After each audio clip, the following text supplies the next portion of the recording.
ناظرین، کسی قوم کی یکجہتی جب انتشار کا شکار ہو جاتی ہے تو اس کا دفاعی نظام کمزور ہو جاتا ہے اور اس طرح اس قوم کا شیرازہ بکھرنے میں دیر نہیں لگتی۔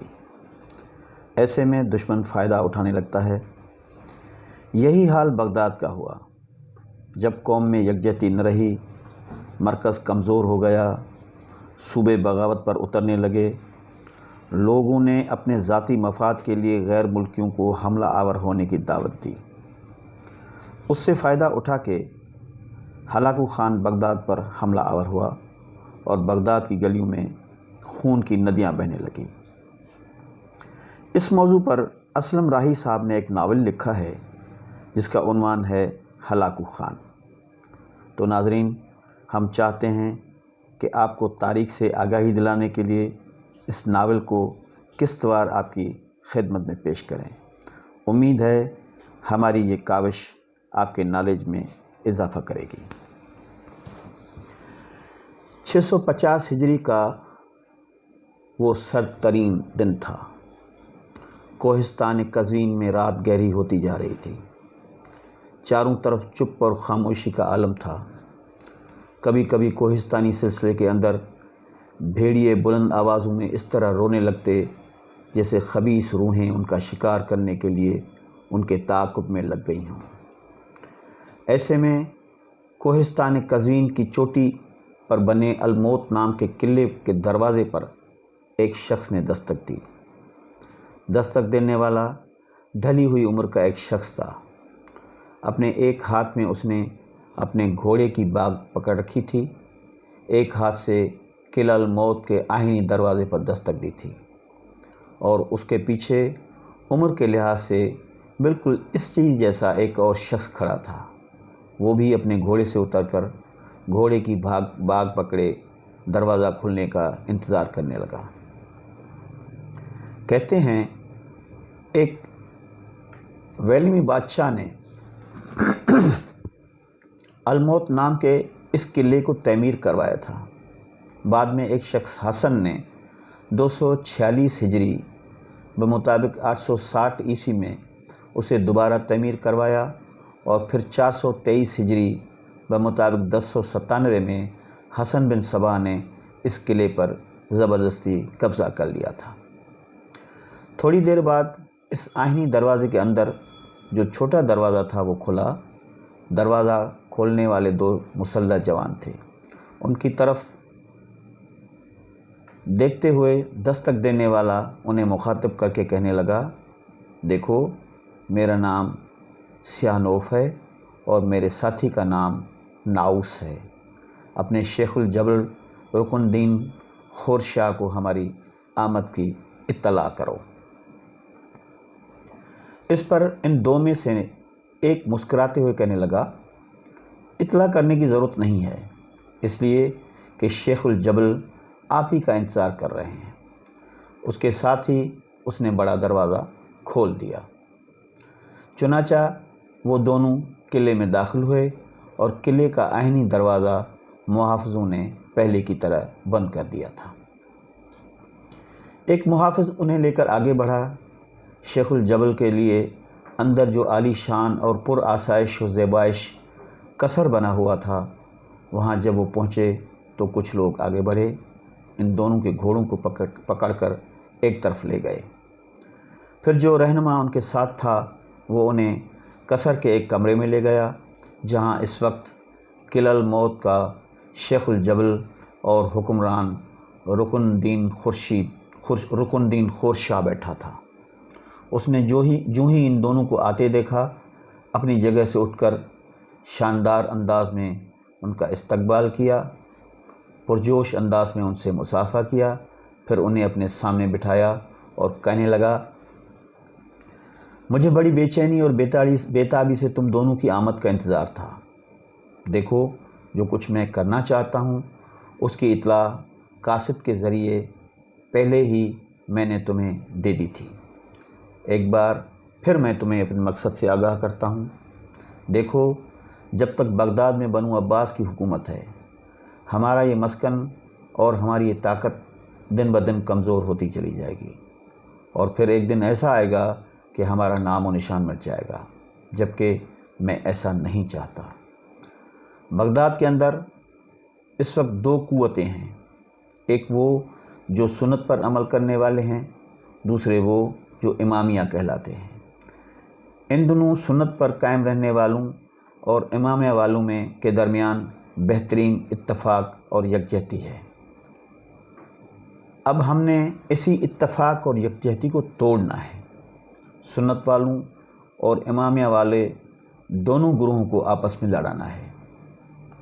جب یہ دونوں لڑ کر کمزور ہوں گے، ایک دوسرے کا گریبان پکڑیں گے اور پھر یہ نوبت آئے گی کہ ایک دوسرے کا قتل عام کریں گے، تب وہ ضعف کا شکار ہو جائیں گے اور پھر ہم اپنی قوت کو حرکت میں لا کر بغداد میں اپنی خلافت قائم کر لیں گے۔ یہ ہمارا اصل مقصد ہے، اور اس مقصد کو حاصل کرنے کے لیے تم بہترین کردار ادا کر سکتے ہو۔ 2 دن یہاں آرام کرو، تیسرے دن یہاں سے بغداد کی طرف کوچ کرو۔ تم دونوں کے ساتھ میرے 20 فدائی بھی بغداد کی طرف جائیں گے۔ جس کسی سے بھی تم مایوس ہو، میرے یہ فدائی تمہارے کہنے کے مطابق اس کا خاتمہ کرتے چلے جائیں گے۔ دیکھو، یہ سب سے پہلے امامیہ والوں کو بھڑکانا ہے، انہیں سنت والجماعت کے خلاف ایسا بنانا ہے جیسے تازہ سیفل کی ہوئی تلوار۔ مزید یہ کہ بغداد میں امامیہ والوں کے 2 محلے ہیں، یا یوں کہہ لو کہ 2 بستیاں ہیں، ایک کرخ اور دوسری حلا۔ تم دونوں میں سے ایک کرخ میں، دوسرا حلا میں قیام کرے گا۔ فی الحال تم سنت والجماعت والوں کو فراموش کر دو، ان کی باری بعد میں آئے گی۔ پہلے اپنا پورا زور امامیہ والوں پر لگاؤ اور انہیں سنت والجماعت والوں کے خلاف بھڑکاؤ۔ کچھ ایسا بھڑکاؤ کہ بغداد میں بغاوت کھڑی ہو جائے، یہ دونوں آپس میں لڑنا شروع ہو جائیں۔ جب یہ کمزور ہو جائیں تو ہم ان کی کمزوری سے ایسا فائدہ اٹھائیں گے کہ بغداد میں ہماری خلافت قائم ہو جائے گی۔ بغداد میں کچھ آدمیوں سے بچ کر رہنا۔ وہاں کچھ ایسے لوگ بھی ہیں جو بڑے زبردست، بلکہ کہہ سکتے ہو کہ دراز دست ہیں، اور جنگ کا خوب تجربہ رکھنے کے ساتھ تلوار کے بھی دھنی ہیں، اور انہیں تمہاری کارروائی کی خبر نہیں ہونی چاہیے۔ پہلا شخص فتح الدین داؤد ہے، جو بغداد کے لشکریوں کا سالار اعلیٰ ہے۔ دوسرا شخص مجاہدین ایبک ہے، یہ بھی بغداد کے لشکریوں کا سالار ہے۔ تیسرا ان دونوں سے انتہائی خطرناک اور سانپ کی طرح ڈس لینے والا ہے، یہ منصور بن احمد ہے۔ چوتھا جو منصور بن احمد کا بڑا حامی اور دوست ہے، وہ حسام الدین جوکندار ہے، یہ ترک ہے۔ پانچواں شخص شرف الدین کردی ہے، یہ کرد ہے اور اپنے نام کے ساتھ ہی شرف الدین کردی لکھتا ہے۔ چھٹا شخص جو نہایت خطرناک ہے وہ صالح بن اشرف ہے، یہ عرب ہے اور اس کا تعلق امامیہ سے ہے۔ میں یہ بات بھی کہتا چلوں کہ منصور بن احمد، حسام الدین جوکندار، شرف الدین کردی اور صالح بن اشرف انتہائی گہرے اور ایک دوسرے پر جان قربان کر دینے والے دوست اور ساتھی ہیں۔ یہ مسلک کو کوئی اہمیت نہیں دیتے۔ صالح بن اشرف وہ امامیہ سے تعلق رکھتا ہے، لیکن اپنے ساتھیوں کا بڑا وفادار اور خیر خواہ ہے۔ اسی طرح اس کے سارے ساتھی بھی صالح بن اشرف پر جان چھڑکتے ہیں۔ لہٰذا جو یہ 6 اشخاص میں نے گنوائے ہیں، تم دونوں بغداد میں قیام کے دوران ان لوگوں سے ذرا بچ کر رہنا۔ بغداد میں ایک اور شخص بھی ہے جو تمہارے لیے کام کا آدمی ثابت ہو سکتا ہے، اس کا تعلق بھی امامیہ سے ہے۔ اس کا نام ابن الکمی ہے۔ اس کا پورا نام ابو طالب محمد بن احمد ہے۔ مذہباً امامیہ سے تعلق رکھتا ہے۔ پہلے وہ عباسی خلیفہ المستنصر کے عہد میں ایک عہدے پر مقرر ہوا، پھر معتصم نے اپنے عہد میں اپنے وزیر نصیر الدین کے وفات کے بعد اسے قلمدان وزارت سونپ دیا۔ یہ گزشتہ کئی برس سے اس عہدے پر فائز ہے۔ اس کے تعلقات کرخ میں امامیہ والوں سے بڑے گہرے اور برادرانہ ہیں۔ یہ شخص سازش کرنے میں بھی بڑا ماہر ہے۔ اس کے متعلق میں نے سنا ہے کہ عالم، فاضل، نامور ادیب اور کتابوں کا عاشق ہے۔ اس کے کتب خانے میں 10,000 کتب ہیں۔ بہرحال بغداد میں چند دن قیام کرنے اور امامیہ والوں کے دونوں بستیوں کرخ اور خلا کے اندر اپنے قدم جمانے کے بعد تم ابن القمی سے بھی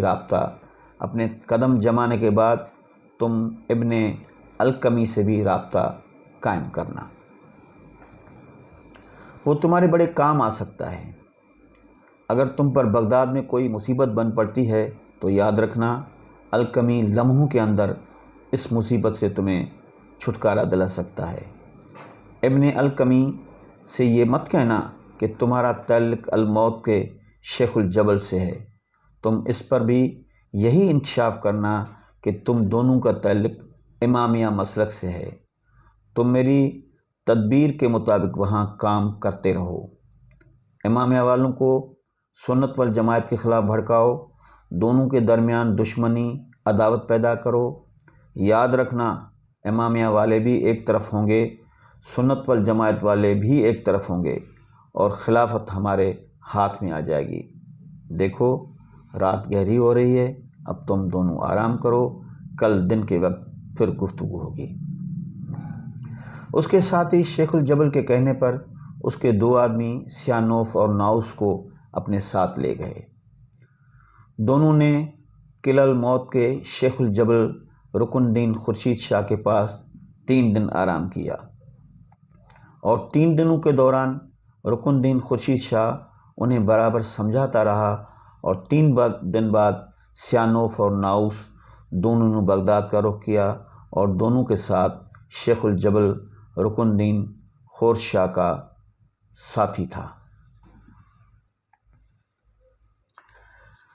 شیخ الجبل رکن الدین خورشید شاہ کی ہدایت پر سیانوف نے بغداد کے محلہ کرخ میں، جبکہ ناؤس نے حلہ میں قیام کر لیا تھا، اور اب دونوں نے خفیہ طور پر شیخ الجبل کے بھیجے ہوئے 20 فدائیوں کے ساتھ کرخ اور حلہ دونوں بستیوں کے اندر مسلمانوں کے مسلکی اور فروعی اختلافات کو ہوا دیتے ہوئے ایک طرح سے آگ لگانے کا کام شروع کر دیا تھا۔ لگاتار 1 ماہ تک بغداد کے محلہ کرخ اور حلہ میں انہوں نے دن بدن مسلکی اختلافات کو تیز اور گہرا کرنا شروع کر دیا تھا، اور لگاتار اپنے کام میں مصروف رہتے ہوئے دونوں جگہ انہوں نے ایک خاص گروہ تیار کر لیا تھا، جس نے سیانوف، ناؤس اور ان کے ساتھ آنے والے فدائیوں کے ساتھ مل کر مسلمانوں کی یکجہتی اور اتحاد کو نقصان پہنچانے کا عزم کر لیا تھا۔ کرخ اور حلہ دونوں علاقوں میں مسلکی اختلافات کو تیز کرنے کے بعد سیانوف اور ناؤس دونوں ایک روز محلہ کرخ میں ملے، جہاں وہ ملاقات کے لیے جمع ہوئے تھے۔ وہ سیانوف کی رہائش گاہ تھی۔ دونوں آمنے سامنے بیٹھ گئے۔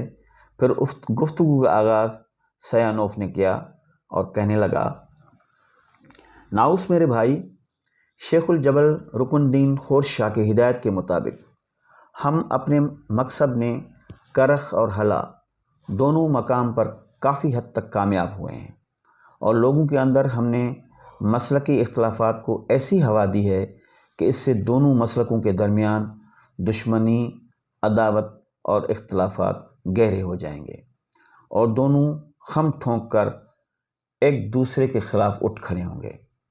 اب میں نے ایک بڑا فیصلہ کیا ہے، اس لیے کہ جس کام کے لیے ہم آئے تھے اسے ہم نے کرخ اور حلیہ میں ایک طرح سے مکمل کر لیا ہے۔ اب ہم ان دونوں محلوں کے اندر اختلاف کی ایک چھوٹی سی چنگاری روشن کرنے کی دیر ہے، اور پھر دیکھنا کیسے حالات خراب ہوتے ہیں اور کیسے لوگ بغداد کے اندر ایک دوسرے پر چڑھ دوڑتے ہیں اور آگ اور خون کا کھیل کھیلتے ہیں۔ یہاں تک کہنے کے بعد سیانوف رکا، پھر کہنے لگا، یہ کام کرنے کے بعد میں نے ارادہ کیا ہے کہ ابن القمی سے ملاقات کی جائے۔ تم جانتے ہو کہ ابن القمی کا تعلق امامیہ سے ہے۔ اس کے علاوہ میں نے اس سے متعلق باتیں سنی ہیں۔ پہلی یہ کہ وہ خلافت کو بنو عباس سے علویوں میں منتقل کرنا چاہتا ہے۔ دوسری بات یہ ہے کہ وہ اقتدار اور اعلیٰ منصب کی حرص بھی رکھتا ہے اور چاہتا ہے خلیفہ معتصم کی جگہ وہ خود مسلمان کا خلیفہ بن جائے۔ میرے خیال میں دونوں اس کے گھر جاتے ہیں، پہلے اس کے خیالات کا جائزہ لیں گے، اس کے بعد ہم اپنے ارادوں سے کسی قدر اسے آگاہ کریں گے، پھر دیکھتے ہیں کہ وہ کیسے رد عمل کا اظہار کرتا ہے۔ ناؤس نے اس سے جب اتفاق کیا تب دونوں اپنی جگہ سے اٹھ کھڑے ہوئے اور ابن القمی کی حویلی کی طرف روانہ ہو گئے۔ اس موقع پر ان کے آگے پیچھے رکن الدین خورشاہ کے مہیا کردہ فدائی بھی تھے۔ چنانچہ ابن القمی کی حویلی کے دروازے پر سیانوف نے جا کر دستک دی۔ تھوڑی دیر بعد دروازہ کھلا۔ دروازہ کھولنے والا ابن القمی کا کوئی غلام تھا۔ اسے مخاطب کرتے ہوئے سیانوف کہنے لگا، کیا ابن القمی گھر پر ہے؟ اس پر اس شخص نے سیانوف کی طرف دیکھتے ہوئے کہنا شروع کیا، میرے آقا یقیناً گھر پر ہیں، کیا آپ ان سے ملنا چاہتے ہیں؟ سیانوف نے جب اس بات میں گردن ہلائی تو اس غلام نے دروازہ کھول دیا۔ سیانوف اور ناؤس دونوں اندر داخل ہوئے، جبکہ ان کے آگے پیچھے آنے والے فدائی ابن القمی کی حویلی کے گرد پھیل گئے تھے۔ دروازہ کھولنے والے غلام نے دروازے کو پھر اندر سے زنجیر لگائی اور پھر ان دونوں کو لے کر وہ دیوان خانے کی طرف گیا۔ دونوں کو وہاں بٹھایا، پھر ان دونوں کو مخاطب کر کے کہنے لگا، آپ دونوں حضرات بیٹھیں، میں آقا کو آپ کی آمد کی اطلاع کرتا ہوں۔ اس کے ساتھ ہی وہ شخص دیوان خانے سے نکل گیا۔ کوئی زیادہ دیر نہ گزری تھی کہ ڈھلتی ہوئی عمر کا ایک شخص دیوان خانے میں داخل ہوا۔ پہلے اس نے سیانوف اور ناؤس سے پرجوش مصافحہ کیا، پھر کہنے لگا، میں ابن القمی ہوں، مجھے بتایا گیا ہے کہ آپ مجھ سے ملاقات کرنا چاہتے ہیں، کہیں کیا بات ہے؟ ابن القمی جب ان کے سامنے بیٹھ گیا تب سیانوف اور ناؤس نے اپنا تعارف کروایا۔ پھر سیانوف بولا اور کہنے لگا، ہمارا تعلق امامیہ سے ہے، ہم گزشتہ کئی دن سے بغداد میں قیام کیے ہوئے ہیں۔ ہم نے دیکھا کہ محلہ کرخ اور حلہ میں کچھ بے چینی اور ہیجان سا برپا ہے، اور یہ شاید مسلکی اختلافات کی وجہ سے ہے۔ کیا اس کی کوئی اور وجہ بھی ہے؟ کیا اس پر قابو نہیں پایا جا سکتا؟ اور کیا کرخ اور حلہ والے جو چاہتے ہیں اس کی تکمیل نہیں ہو سکتی؟ اگر یہ کام ممکن ہے تو اس سلسلے میں ہم دونوں آپ کے ساتھ ہیں۔ یہ الفاظ سن کر ابن القمی کے چہرے پر مسکراہٹ نمودار ہوئی تھی۔ اس کے اپنے بھی یہی خیالات تھے، اس بنا پر اس نے خوشی کا اظہار کیا، پھر کہنے لگا، آپ لوگوں کے خیالات جان کر مجھے دلی خوشی ہوئی ہے اور میں خود اس کام کے پیچھے پڑا ہوا ہوں، اور عنقریب آپ اس کا نتیجہ مثبت انداز میں دیکھیں گے۔ ابن القمی جب خاموش ہوا تب کچھ دیر کے لیے سیانوف اور ناؤس دونوں تجسس کے ساتھ دیکھتے رہے۔ پھر ناؤس نے ابن القمی کو مخاطب کیا، کیا آپ ہمیں بتائیں گے نہیں کہ آپ کرخ اور حلہ میں اٹھنے والی ہیجان انگیزی کو کس طرح قابو میں لائیں گے، اور اس کے لیے آپ کیا تدبیر کر رہے ہیں؟ جواب میں ابن القمی نے ایک غائر نگاہ دونوں پر ڈالی، پھر کہنے لگا، اس کا حل ایک ہی ہے کہ خلافت پر قبضہ کیا جائے، اور اس کے لیے میں نے راستہ یہ چنا ہے کہ خونخوار منگولوں کو بغداد پر حملہ آور ہونے کی دعوت دی جائے اور انہیں انگیخت کیا جائے کہ اگر وہ بغداد پر حملہ آور ہوتے ہیں تو مالا مال ہو جائیں گے۔ منگولوں کی طرف سے اب تک جو خبریں میرے پاس آئی ہیں ان کے مطابق ان کا حکمران اس وقت منگو خان ہے، اور اس نے اپنے چھوٹے بھائی ہلاکو خان کو مسلمانوں کے ان سارے علاقوں کا حاکم مقرر کیا ہے جو چنگیز خان نے فتح کیے تھے، اور کہتے ہیں کہ عنقریب ان علاقوں کا نظم و نسق سنبھالنے کے لیے ہلاکو خراسان کا رخ کرے گا۔ اس وقت مسلمانوں کے وہ علاقے جو چنگیز خان نے فتح کیے تھے، اس پر بائدو نام کا ایک منگول اور سردار ناظم اور عامل ہے، اور ان سارے علاقوں کی دیکھ بھال کر رہا ہے۔